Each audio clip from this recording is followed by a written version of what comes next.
Fala galera, bem-vindos a mais um vídeo aqui do canal. Como vocês já sabem, meu nome é Matheus Oliveira e hoje eu tô aqui para fazer o segundo devocional.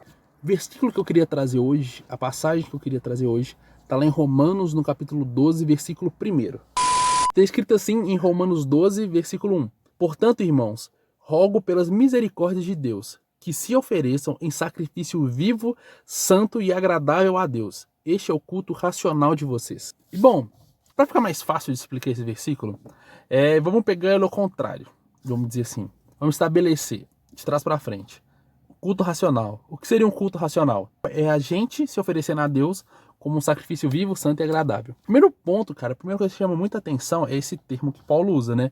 Sobre um culto racional. A razão é um negócio que chama muito a minha atenção. E quando eu digo razão, não é questão de estar certo ou errado, mas das coisas serem racionais, né? Delas serem pensadas, delas terem objetivos, delas terem explicação. Eu acredito muito que o sobrenatural é algo gigante. Imagine um círculo. Imagine um círculo bem grande. O sobrenatural é esse círculo gigantesco. E o racional ou natural é um ponto dentro desse círculo. Eu acredito que o sobrenatural, ele não está além do natural. Pelo contrário, ele comporta o natural. É por isso que Deus é onipresente, onipotente, onisciente, sabe? Porque ele não está fora. O sobrenatural de Deus não está fora do nosso real, do nosso natural, do nosso mundo. Não, ele contempla também esse mundo, né? Ele contempla toda a criação, né? Melhor dizendo.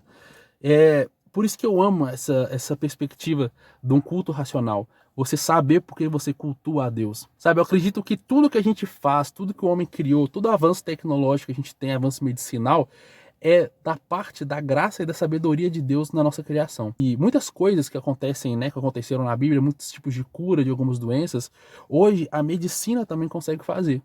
Hoje tem remédio para certas doenças que na época bíblica não tinha, então era só milagre para curar. E hoje é possível curar através de tratamento, sabe, de remédio, de acompanhamento.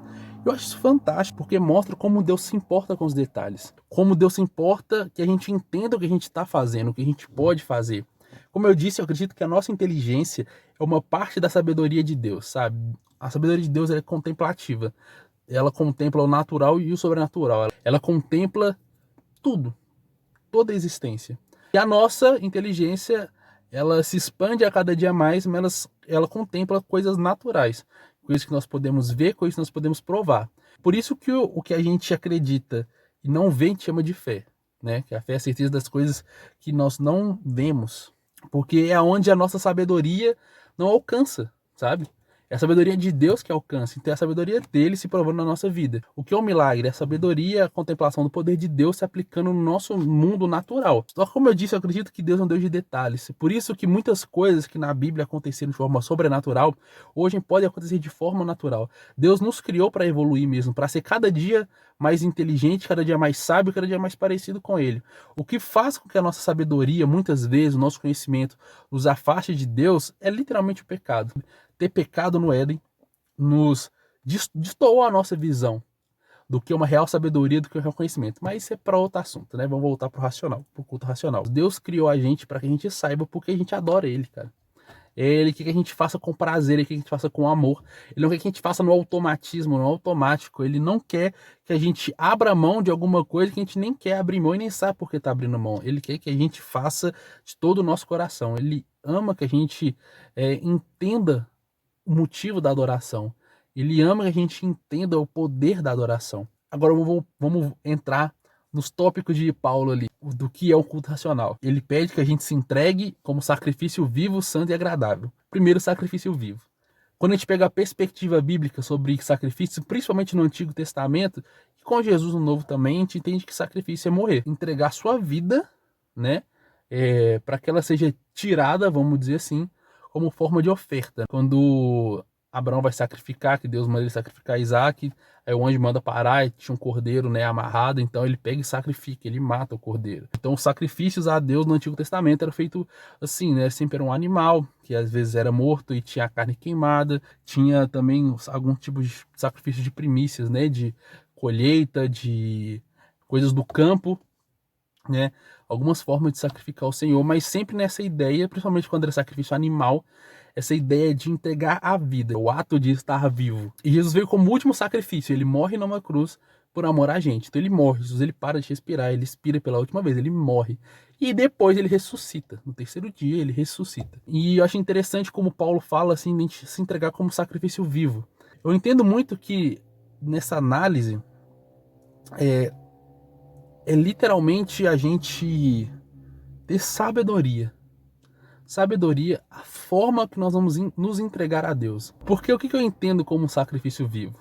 Nós temos um sacrifício vivo, é a gente se entregar a Deus, só que a gente ter a noção do que a gente está fazendo. É do tipo, Jesus, eis-me aqui, minha vida é sua, eu te entrego. Mas fala comigo e me mostra o que eu estou fazendo e me explica o porquê, Senhor. Eu vou obedecer ao Senhor, mas eu só quero entender. Porque quando a gente se oferece a Deus como simplesmente um sacrifício, e não um sacrifício vivo, um sacrifício consciente, vamos dizer assim, é onde entra o perigo da religiosidade na nossa vida. Quantas pessoas dizem amar a Deus, servir a Deus, pregar a Deus, mas muitas vezes pregam a discórdia, pregam a divisão, pregam o radicalismo, o fanatismo que não está na Bíblia, cara, não é de Deus. Quando as pessoas se dizem cristãs e agem totalmente contra a palavra, exploram a fé alheia, exploram as pessoas, mas dizem acreditar em Deus, dizem servir. E na cabeça delas, muitas vezes, elas estão servindo, sendo radical. É igual a gente vê muitas vezes, né? Questão, socialmente falando, a gente acaba pegando o islamismo como uma coisa mais extrema, assim, a gente sempre vê exemplos, né, de matar rivais por causa de Alá, de uma religião e tal específica, mas quantas vezes a gente cristão faz a mesma coisa, cara? Às vezes não faz no âmbito de sequestrar pessoas e gravar, mas a gente subjuga pessoas todos os dias por causa da religiosidade. Eu vejo de aproximar elas de Deus, nós afastamos, sabe? Nós aproximamos ela do caos mesmo e da desesperança total. Então eu entendo que sacrifício vivo é um sacrifício consciente, a gente se entregar a Deus sabendo por que a gente está se entregando, sabendo o que a gente está fazendo e tendo como decisão racional, eu quero fazer isso. Eu entendo porque eu estou fazendo isso, eu entendo as consequências de estar fazendo isso, mas eu entendo que é a voz de Deus me chamando. Aí vem o santo. Por que eu entendo do sacrifício consciente? E eu acho que o santo tem tudo a ver. Porque o santo é o que é conectado aos céus. É algo que vem de Deus. É o que só provém de Deus. Para algo ser santo, ele tem que vir de Deus. Então eu entendo muito claramente, assim, que quando a gente segue esse padrão do sacrifício vivo, né, o sacrifício consciente e santo, é porque quando a gente está puro aos olhos de Deus, a gente está no caminho do Senhor, fazendo a vontade dele, santificado a ele, em conexão a ele, a gente vai fazer só a vontade dele. A gente não vai deixar a gente se atrapalhar pelas nossas ideias, às vezes as coisas que a gente tem na cabeça assim de que é justo, de que não é justo.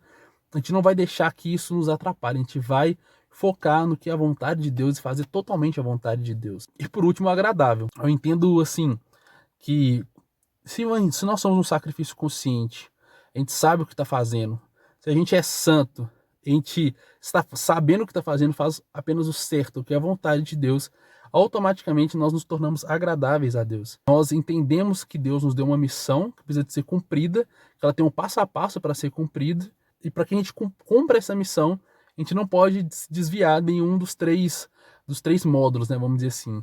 A gente tem que saber, a gente tem que estar puro para fazer direito, e a gente tem que fazer da forma correta.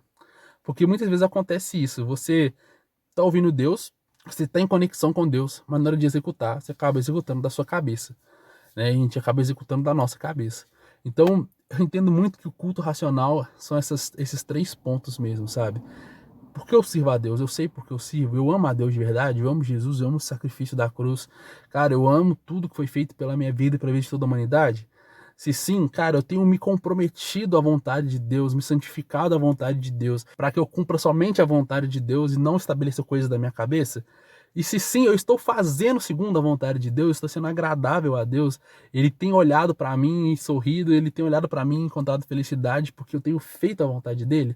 Se é sim, amigo, para essas três coisas, entenda que você está no caminho de Deus, você está no centro da vontade dele e continua, persevera, porque Deus ele tem muito mais para sua vida. E é isso aí, esse é o nosso devocional, esse 02. Daqui a 2 dias, né? Um dia sim, um dia não. Nós temos o nosso terceiro, então quero que Deus fale com você do mesmo jeito que ele tem falado comigo, que ele fala comigo através das escrituras. Que você possa entender a vontade dele para a sua vida. Que você possa entender o chamado dele para você e aonde ele quer te levar.